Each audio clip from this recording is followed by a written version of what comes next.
by Jonathan Swift.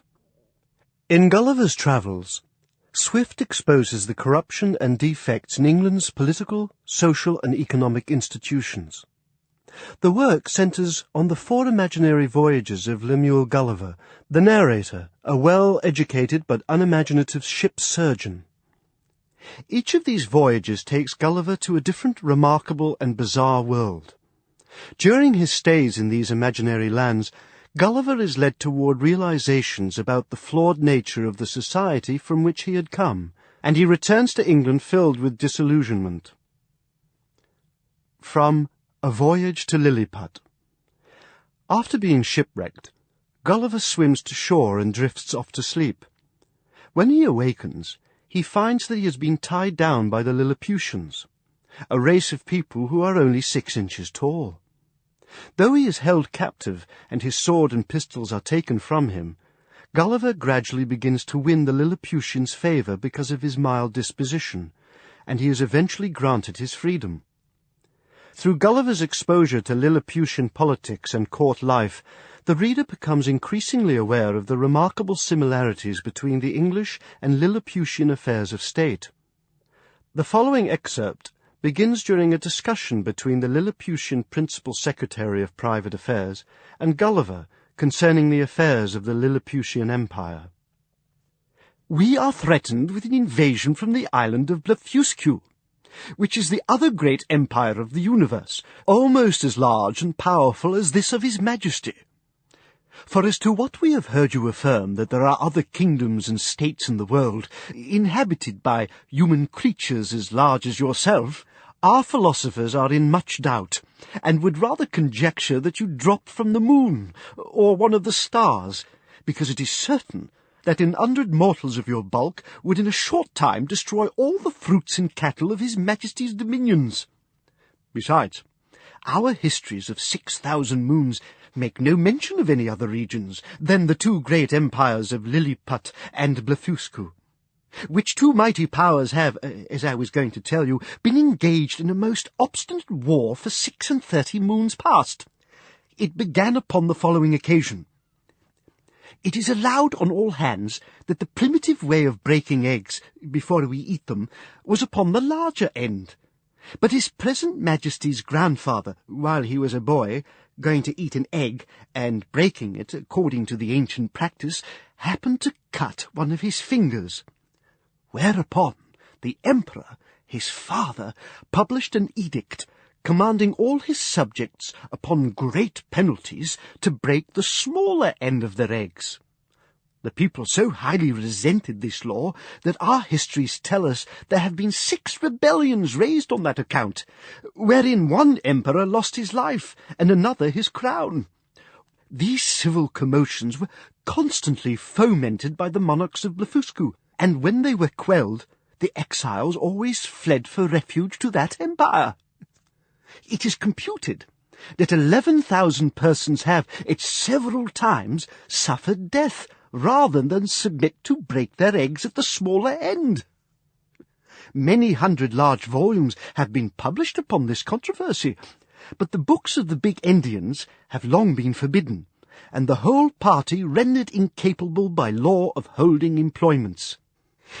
During the course of these troubles, the emperors of Blefuscu did frequently expostulate by their ambassadors, accusing us of making a schism in religion, by offending against a fundamental doctrine of our great prophet Lustrock, in the 54th chapter of the Brundacrol, which is their Alcoran.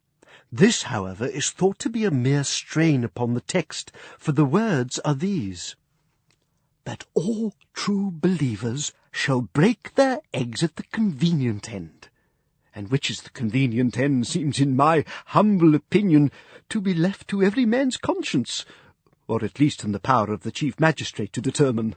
Now, the big Indian exiles have found so much credit in the Emperor of Blefuscu's court, and so much private assistance and encouragement from their party here at home, that a bloody war hath been carried on between the 2 empires for 36 moons, with various success, during which time we have lost 40 capital ships, and a much greater number of smaller vessels, together with 30,000 of our best seamen and soldiers, and the damage received by the enemy is reckoned to be somewhat greater than ours. However, they have now equipped a numerous fleet, and are just preparing to make a descent upon us, and His Imperial Majesty, placing great confidence in your valour and strength, have commanded me to lay this account of his affairs before you." I desired the secretary to present my humble duty to the Emperor, and to let him know that I thought it would not become me, who was a foreigner, to interfere with parties, but I was ready with the hazard of my life to defend his person and state against all invaders.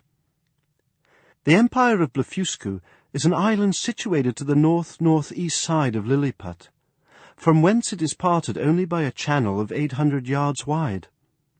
I had not yet seen it, and upon this notice of an intended invasion, I avoided appearing on that side of the coast for fear of being discovered by some of the enemy's ships, who had received no intelligence of me, all intercourse between the two empires having been strictly forbidden during the war upon pain of death, and an embargo laid by our Emperor upon all vessels whatsoever. I communicated to His Majesty a project I had formed of seizing the enemy's whole fleet, which, as our scouts assured us, lay at anchor in the harbour ready to sail with the first fair wind. I consulted the most experienced seamen upon the depth of the channel, which they had often plumbed, who told me that in the middle at high water it was 70 glumgluffs deep, which is about 6 feet of European measure, and the rest of it 50 glumgluffs at most. I walked to the north-east coast over against Blefuscu, where, lying down behind a hillock, I took out my small pocket perspective glass and viewed the enemy's fleet at anchor, consisting of about 50 men of war and a great number of transports.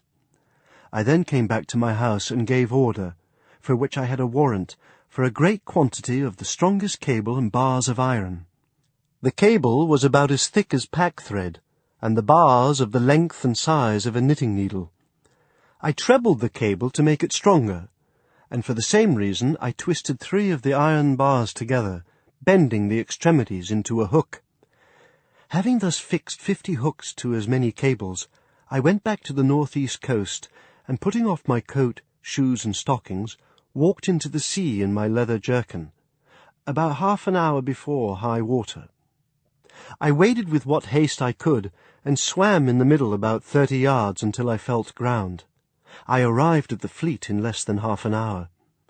The enemy was so frightened when they saw me that they leaped out of their ships and swam to shore, where there could not be fewer than 30,000 souls. I then took my tackling, and fastening a hook to the hole at the prow of each, I tied all the cords together at the end. While I was thus employed, the enemy discharged several thousand arrows, many of which struck in my hands and face, and besides the excessive smart, gave me much disturbance in my work. My greatest apprehension was for my eyes, which I should have infallibly lost, if I had not suddenly thought of an expedient. I kept among other little necessaries a pair of spectacles in a private pocket, which, as I observed before, had escaped the Emperor's searchers.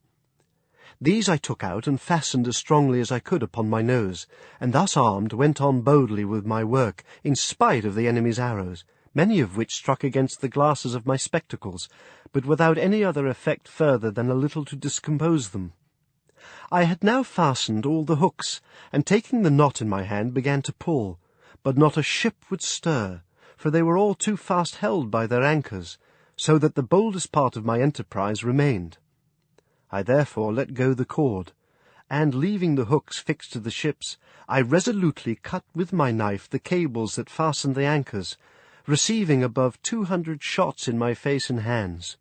Then I took up the knotted end of the cables to which my hooks were tied, and with great ease drew 50 of the enemy's largest men of war after me. The Blefuscudians, who had not the least imagination of what I intended, were at first confounded with astonishment. They had seen me cut the cables, and thought my design was only to let the ships run adrift or fall foul on each other. But when they perceived the whole fleet moving in order, and saw me pulling at the end, they set up such a scream of grief and despair that it is almost impossible to describe or conceive. When I had got out of danger, I stopped a while to pick out the arrows that stuck in my hands and face, and rubbed on some of the same ointment that was given me at my first arrival, as I have formerly mentioned. I then took off my spectacles, and waiting about an hour until the tide was a little fallen, I waded through the middle with my cargo, and arrived safe at the royal port of Lilliput. The emperor and his whole court stood on the shore expecting the issue of this great adventure. They saw the ships move forward in a large half-moon, but could not discern me, who was up to my breast in water. When I advanced to the middle of the channel, they were yet more in pain, because I was under water to my neck. The emperor concluded me to be drowned, and that the enemy's fleet was approaching in a hostile manner.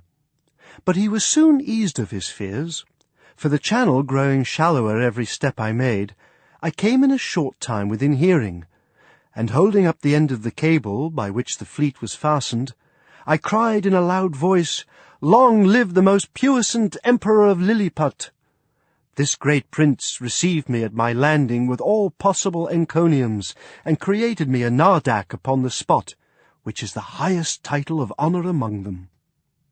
His Majesty desired I would take some other opportunity of bringing all the rest of his enemy's ships into his ports. And so unmeasurable is the ambition of princes, that he seemed to think of nothing less than reducing the whole empire of Blefuscu into a province, and governing it by a viceroy, of destroying the big Indian exiles, and compelling that people to break the smaller end of their eggs, by which he would remain sole monarch of the whole world. But I endeavoured to divert him from this design by many arguments drawn from the topics of policy as well as justice, and I plainly protested that I would never be an instrument of bringing a free and brave people into slavery. And when the matter was debated in council, the wisest part of the ministry were of my opinion. This open, bold declaration of mine was so opposite to the schemes and politics of his Imperial Majesty that he could never forgive me. He mentioned it in a very artful manner at council, where I was told that some of the wisest appeared, at least by their silence, to be of my opinion, but others, who were my secret enemies, could not forbear some expressions which by a side wind reflected on me.